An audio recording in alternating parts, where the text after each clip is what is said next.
Hello guys, आपका स्वागत है हमारे यूट्यूब चैनल बैंकिंग ज्ञान the simple way of banking. आज हम लोग बात करने वाले हैं बेसिक्स ऑफ लोन, जिसमें हम लोग लोन से रिलेटेड सारी ही बेसिक जानकारियों को यहाँ डिस्कस करेंगे जो एक इंसान को लोन लेने से पहले पता होनी चाहिए, जिससे कि आपका लोन काफ़ी स्पीड प्रोसेस हो सके।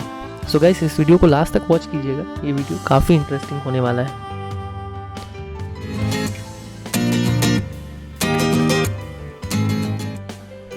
सो गाइज, हम लोग अभी सारे ही तरह के लोन की बातें करेंगे। All the types of loan will discuss here. तो सबसे पहले मैं आपको बताऊं कि जो लोन्स होते हैं वो बेसिकली 4 तरह के होते हैं। एक पर सेगमेंट लोन होता है। पर सेगमेंट लोन मतलब कि वैसा लोन जिसको लोग पर्सनली लेते हैं खुद के लिए, एक पर्सन लेता है, जैसे कि personal loan, car loan, education loan, pension loan, gold loan. तो ये सारी जो चीज़ें हैं ये पर्सनल पर सेगमेंट लोन के अंदर आती हैं। दूसरा जो कैटेगरी होता है वो होता है REH segment. REH means retail housing, कि जिसमें आप लोग हाउसिंग लोन से रिलेटेड कि जितने भी तरह के लोन्स होते हैं, जहाँ पे होम लोन होता है, लोन अगेंस्ट प्रॉपर्टी होता है, देन अगेन लैंड से रिलेटेड लोन की जहाँ आपको ज़मीन खरीदने के लिए लोन चाहिए, वो चीज़ें होती हैं। अभी हम लोग तीसरे कैटेगरी की बात करें तो MSME कि माइक्रो स्मॉल मीडियम एंटरप्राइजेज़ वाला जो लोन होता है, इवन जो बड़े लोन्स होते हैं वो, कि उसमें आप अगर बहुत माइक्रो लेवल पे बात करें तो मुद्रा, और फिर CC कैश क्रेडिट, OD और डीलर फाइनेंस, टर्म लोन, ऐसे करके काफ़ी सारे लोन्स होते हैं। हम लोग सबको डिस्कस करेंगे बाद में। और जो चौथी कैटेगरी होती है वो होती है एग्रीकल्चर लोन। एग्रीकल्चर लोन में KCC दिया जाता है। एग्रीकल्चर में गोल्ड लोन, अगेन ये एक अलग कैटेगरी है, वो भी होता है। इवन ट्रैक्टर परचेज करने के लिए लोन्स होते हैं, तो वहाँ भी काफ़ी सारे लोन्स हैं। डिमांड लोन है, कई सारे टर्म लोन वो होते हैं। और इन सब के अलावा एक और लोन की कैटेगरी है जो है लोन अगेंस्ट योर डिपॉजिट, कि आपका कोई फिक्स डिपॉजिट है बैंक के साथ और आप उसके अगेंस्ट लोन लेना चाहते हैं। तो बेसिकली ये सारी कैटेगरीज हैं। अभी हम लोग ये बात करेंगे कि लोन लेने के लिए क्या एक बेसिक डॉक्यूमेंट्स होते हैं जो आपके पास होने चाहिए, जो आपको तैयार रखना चाहिए। ऐसे ना हो कि आप पहले बैंक जाओ, बैंक में जाके एक बार इन्हीं चीज़ों का चेकलिस्ट लेके आओ।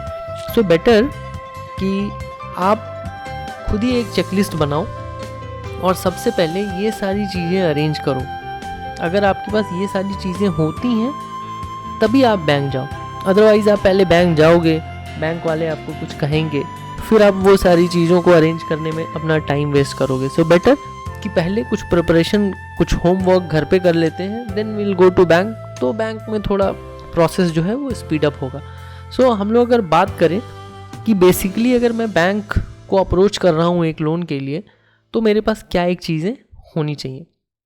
तो सबसे पहले कि जो सबसे ज़रूरी चीज़ है वो है KYC डॉक्यूमेंट्स। KYC डॉक्यूमेंट मतलब आपको पता ही होगा कि अगर आप एक पर्सनल लोन लेने जा रहे हैं, पर्सनल मतलब एक इंडिविजुअल पर्सन लोन लेने जा रहा है, तो उसको अपना आधार कार्ड, पैन कार्ड, जो कि बेसिक चीज़ें, ये रखनी है। वहीं अगर कोई इंसान पार्टनरशिप मतलब कोई बिज़नेस लोन लेने जा रहा है, तो वो बेस्ड ऑन कि उनका नेचर ऑफ जो स्ट्रक्चर ऑफ बिज़नेस है वो कैसा है। अगर वो पार्टनरशिप है तो उसमें पार्टनरशिप डीड भी ऐड करना होगा।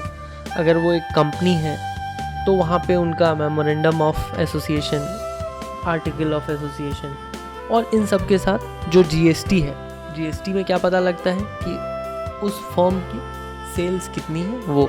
लेकिन हम लोग फ़िलहाल जो है वो ज़्यादा ध्यान दे रहे हैं कि पर्सनल एक इंसान जब जाता है तो उसके लिए डेफिनेटली आपको अपना आधार कार्ड और पैन कार्ड लेके जाना है। अभी हम लोग दूसरे डॉक्यूमेंट की बात करें तो आप जिस भी बैंक को अप्रोच कर रहे हो, either it is state bank, Indian bank, Canara bank या कोई प्राइवेट बैंक, तो आपका वहाँ अकाउंट होना चाहिए। दिस इज़ नॉट कंपलसरी, लेकिन अगर अकाउंट होता है तो एक ट्रस्ट बिल्ड होता है।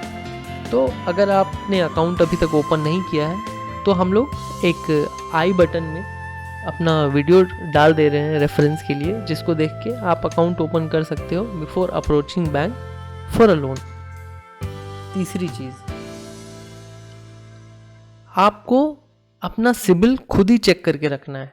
अदरवाइज आप जब भी बैंक को अप्रोच करोगे, बैंक आपका सिबिल चेक करेगी। सो हम लोगों ने एक वीडियो बना के रखा है जिसमें आप फ्री में सिबिल चेक कर सकते हो कि आपका सिबिल स्कोर कितना है।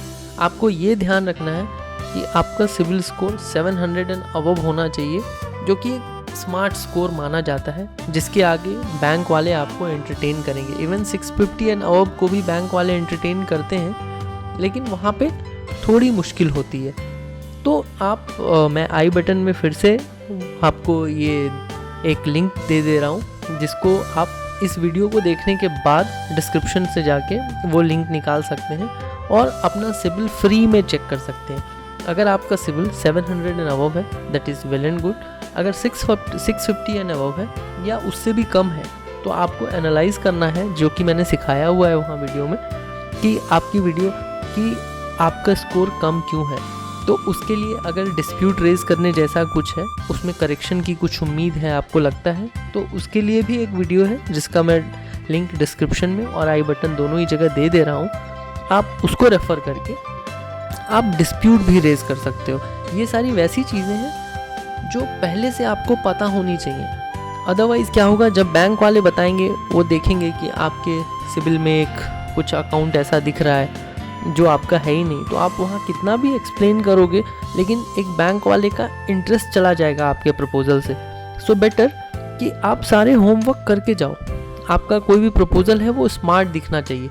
आप जो भी काम करते होगे, एक कोई भी डॉक्यूमेंट्स आपके पास अगर स्ट्रक्चर्ड वे में आ रहे हैं, तब उसको एंटरटेन करने में ज़्यादा मज़ा आता है, डिस्पाइट ऑफ कि कुछ भी एकदम अनअरेंज स्कैटर्ड सा आ गया है आपके पास और कोई बोले कि इस पे काम करना है। तो बी स्मार्ट। अभी चौथी चीज़ जो है, अगर ये तीनों ही चीज़ें ठीक रहती हैं, तो जो चौथी चीज़ है वो है एलिजिबिलिटी चेक।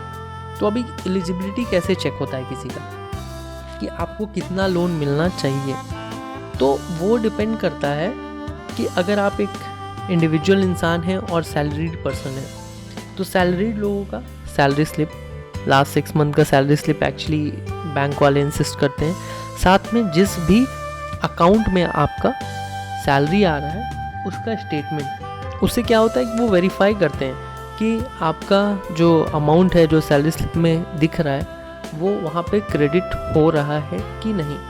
और इन सब के साथ फॉर्म 16 आपका, तो फॉर्म 16 में ये पता लगता है कि जो भी अमाउंट है वो क्यूमुलेटिवली वहाँ पे दिख रहा है कि नहीं। तो ये सारे जो है वो क्रॉस चेक करने के तरीके हैं। इवन आपको खुद भी मॉनिटर करना चाहिए, ये सारी चीज़ें आपके पास होनी चाहिए। वहीं पे अगर कोई बिजनेसमैन है जो बिज़नेस करता है, तो उसके पास तो फॉर्म 16 होगा नहीं, उसके पास सैलरी स्लिप भी नहीं होगा, तो उनके लिए ITR होता है कि वो ITR फाइल कर रहे होते हैं। तो आपको वो ITR लास्ट 3 इयर्स का आपको ITR सबमिट करना होता है। बेस्ड ऑन योर ITR ही आपको बैंक बताएगी कि आपको कितने का लोन मिल पाएगा।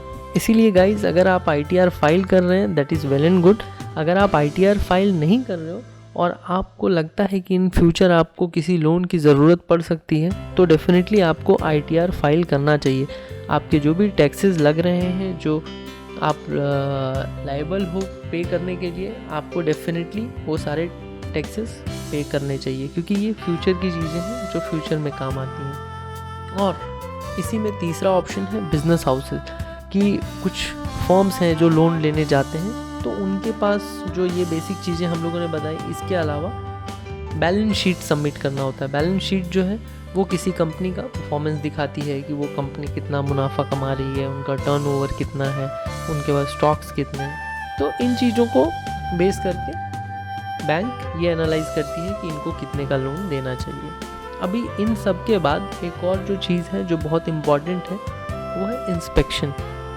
कि अगर आप सैलरीड पर्सन हो तो बैंक आपके ऑफिस को इंस्पेक्ट करेगी कि हाँ सही में ये बंदा वहाँ काम करता है या नहीं।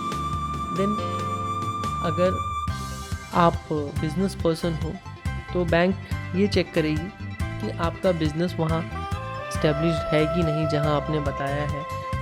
अगर आप एक यूनिट हो, मतलब बड़े बिज़नेस हाउस वाले हो, तो ये चेक करेगी आपके पास स्टॉक्स उतने हैं कि नहीं जितने स्टॉक्स की बात आप कर रहे हो।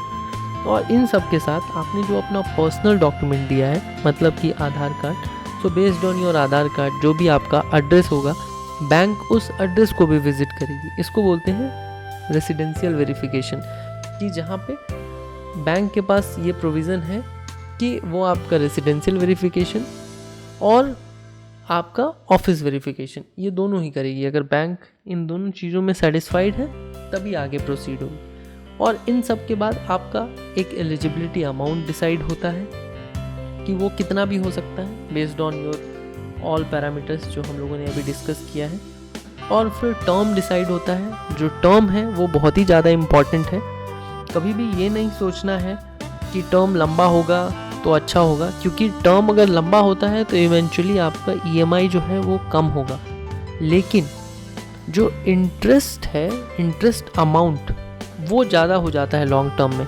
इसीलिए गाइस आपको हमेशा ये ध्यान रखना है कि आप कोई भी लोन ले रहे हो तो आप उसमें ये कैलकुलेट करो कि आप मैक्सिमम कितना पे करने के बाद आप अपने डेली नीड्स को पूरा कर सकते हो। सो आप लोन को जितनी जल्दी हो सके ख़त्म करने की कोशिश करो।